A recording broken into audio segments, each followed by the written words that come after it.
আসসালামু আলাইকুম। আমাদের DenovoLaws নতুন ভিডিওতে আপনাদের সবাইকে স্বাগত জানাচ্ছি। আমি জহিরুল ইসলাম। আমরা সিপিসি 1908 এর সেকশন 2 এর 22 পর্বের সিরিজ আলোচনা করছিলাম। ইতিমধ্যে আমরা 10 পর্বের আলোচনা শেষ করেছি। আজকে আমরা 11 নং পর্বের আলোচনা করব। তো আমাদের চ্যানেলে যারা নতুন আছেন তারা আমাদের চ্যানেলটি সাবস্ক্রাইব করে রাখবেন পরবর্তী ভিডিও পাওয়ার জন্য। পাশাপাশি আমাদের ফেসবুক গ্রুপে এবং ফেসবুক পেজে যুক্ত থাকবেন। ফেসবুক গ্রুপ এবং পেজের লিংক ডেসক্রিপশনে পেয়ে যাবেন এই ভিডিওর। এছাড়াও আমরা যতগুলো আইনের ভিডিও করেছি সবগুলো ভিডিও সিকোয়েন্স অনুযায়ী পেতে আমাদের ইউটিউব চ্যানেলের প্লেলিস্ট সেকশনটা চেক করবেন। তো চলুন বোর্ডে গিয়ে আজকের আলোচনাটা আমরা স্টার্ট করি। সিপিসি 1908 আমরা দেখছিলাম সেকশন 2 সাবসেকশন 2 সাবসেকশন 2 এর আন্ডারে ধারা পড়তে বলেছিলাম 96, 97, 144, এছাড়াও অর্ডার 9, রুল 6, অর্ডার 23, রুল 3। এখন আমরা সেকশন 2 সাবসেকশন 2 এর সাথে পড়তে বলেছিলাম ডিক্রি আলোচনার জন্য। তো সেকশন 97 দেখব আমরা। সেকশন 97 এর টাইটেলটা অনেক বড়। বলা হয়েছে যেই ক্ষেত্রে প্রাথমিক ডিক্রির বিরুদ্ধে আপিল হয় নাই সেই ক্ষেত্রে চূড়ান্ত ডিক্রির বিরুদ্ধে আপিল। তো আমি আমার মতো করে আপনাদেরকে ইন শর্টে সহজে তুলে ধরার চেষ্টা করছি। 97-এ কি বলা হয়েছে, যে ক্ষেত্রে প্রিলিমিনারি ডিক্রির বিরুদ্ধে আপিল হয়নি সেক্ষেত্রে চূড়ান্ত ডিক্রির বিরুদ্ধে আপিলের বিধানটা। তো আমি লিখছি চূড়ান্ত ডিক্রির বা ফাইনাল ডিক্রি বলতে পারেন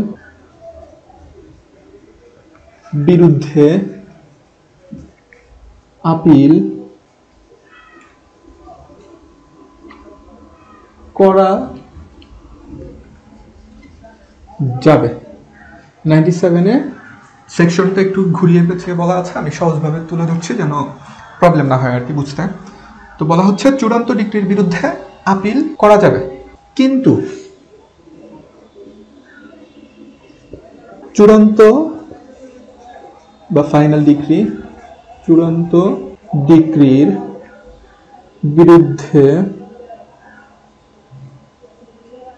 আপিল করে প্রাথমিক ডিক্রিকে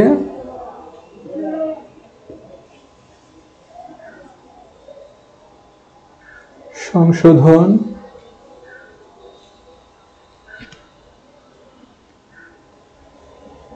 করা যাবে না। প্রাথমিক ডিক্রির বিরুদ্ধে আপিল করতে হলে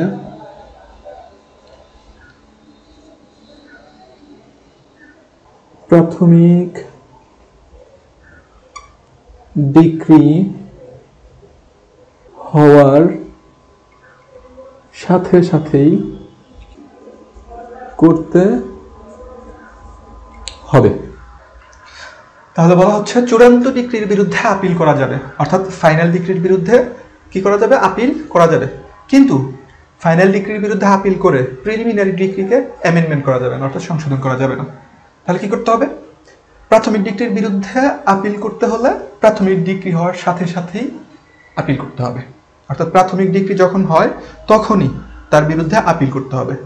প্রাথমিক ডিক্রি হওয়ার পরে আপনি ফাইনাল ডিক্রির জন্য অপেক্ষা করবেন, ফাইনাল ডিক্রি হওয়ার পরে আপনি প্রাথমিক ডিক্রিকেও চ্যালেঞ্জ করবেন একই সাথে, যে একই সাথে চূড়ান্ত ডিক্রি এবং প্রাথমিক ডিক্রির বিরুদ্ধে আমি আপিল করে দিই, ওইটা হবে না, ওই জিনিসটা চলবে না। তো 97-এ এই কথাটাই বলা হচ্ছে, প্রাথমিক ডিক্রির বিরুদ্ধে যদি আপিল করতেই হয় তাহলে তা প্রাথমিক ডিক্রি হওয়ার সাথে সাথেই করতে হবে। আমরা একটা এক্সাম্পল দেখি, তার আগে বলছি প্রাথমিক ডিক্রি এবং চূড়ান্ত ডিক্রির কোন কোন মামলার ক্ষেত্রে হয়। তো যেমন বাটোয়ারার মামলায় এই বিষয়টা আপনারা দেখবেন যে প্রথমে শেয়ার বুঝিয়ে দেওয়া হয়, দেন পজিশন বুঝিয়ে দেওয়া হয়। তো এক্ষেত্রে প্রথমে preliminary decree then final decree হয়। এছাড়াও বন্ধকি যে সুটগুলো হয় আর কি, মর্গেজ সুট, এখানেও প্রথমে প্রিলিমিনারি ডিক্রি দেন হয় ফাইনাল ডিক্রি।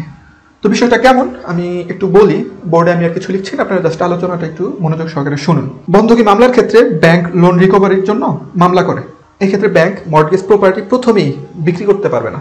অর্থাৎ ব্যাংকের কাছে যখন কোনো একটা প্রপার্টি রেখে মর্টগেজ রেখে দেন লোন নেওয়া হয়, সেক্ষেত্রে লোন গ্রহীতা যদি ব্যাংকের টাকা পরিশোধ না করে তাহলে সাথে সাথে প্রথমেই ব্যাংক মর্টগেজ প্রপার্টি সেল করতে পারে না। এজন্য প্রথমে কোর্টের কাছে একটা প্রেয়ার দেওয়া দরকার পড়ে যে আমার লোনের টাকাটা ফিরিয়ে দেওয়া হোক। এই প্রেয়ারটা কে দেয়? ব্যাংক দেয়। আদালতকে বলে যে আমার লোনের টাকাটা ফিরিয়ে দেওয়া হোক। তো এক্ষেত্রে কোর্ট ঋণ গ্রহীতাকে ঋণের টাকা পরিশোধের জন্য একটা আদেশ দেয়। এটা হচ্ছে প্রিলিমিনারি ডিক্রি, অর্থাৎ প্রাথমিক ডিক্রি। যখন ব্যাংক কোর্টের কাছে গেল টাকা ফিরিয়ে দেওয়ার আবদান নিয়ে, তো সেক্ষেত্রে কোর্ট কি করলো? ঋণ গ্রহীতাকে প্রিলিমিনারি একটা ডিক্রি দিল, বলল যে আপনি ব্যাংকের লোনের টাকাটা পরিশোধ করুন। এটা হচ্ছে প্রিলিমিনারি স্টেজ। তো এখন বলা হচ্ছে যদি আপনি আপিল করতে চান তাহলে এইখানেই আপনাকে আপিল করতে হবে। কোন বিষয়ে?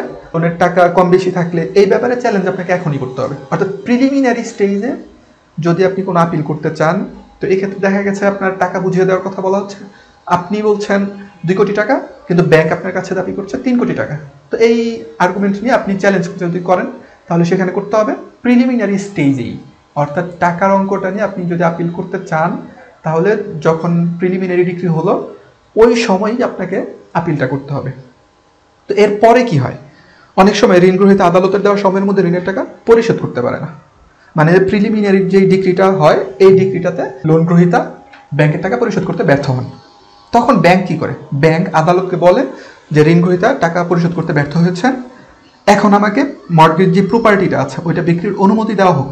অর্থাৎ এইবার ব্যাংক মর্টগেজ প্রপার্টি সেলের আবেদন করে। তো আদালত যদি মর্টগেজ প্রপার্টি বিক্রির আদেশ দেন তাহলে এটাই হচ্ছে ফাইনাল ডিক্রি বা চূড়ান্ত ডিক্রি। খেয়াল করুন, প্রথমে দিল লোন গ্রহীতাকে যে আপনি ব্যাংকের টাকাটা পরিশোধ করে দেন। সেক্ষেত্রে লোন গ্রহীতা ব্যাংকের টাকাটা পরিশোধ করতে ব্যর্থ হয়েছে।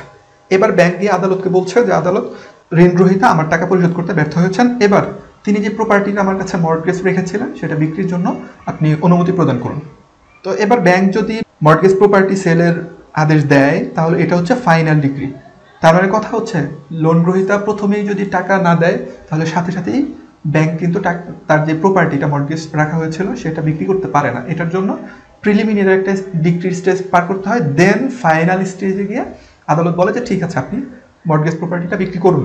তো এমত অবস্থায় ঋণ গ্রহীতা যিনি লোন নিয়েছিলেন তিনি যদি ভাবেন যে আমি তো প্রাইমারি স্টেজে মামলার যখন রায় হয়েছে প্রিলিমিনারি স্টেজে আমি কি করি নাই, আপিল করি নাই, অর্থাৎ তখন ব্যাংক বলেছিল 3 কোটি টাকা দেওয়ার কথা, আর ঋণ গ্রহীতা জানে যে তার টাকার সংখ্যা হচ্ছে 2 কোটি টাকা, তখন সে প্রিলিমিনারি স্টেজে আপিলটা করে নেই, বসেছিল যে ফাইনালি কি হয়।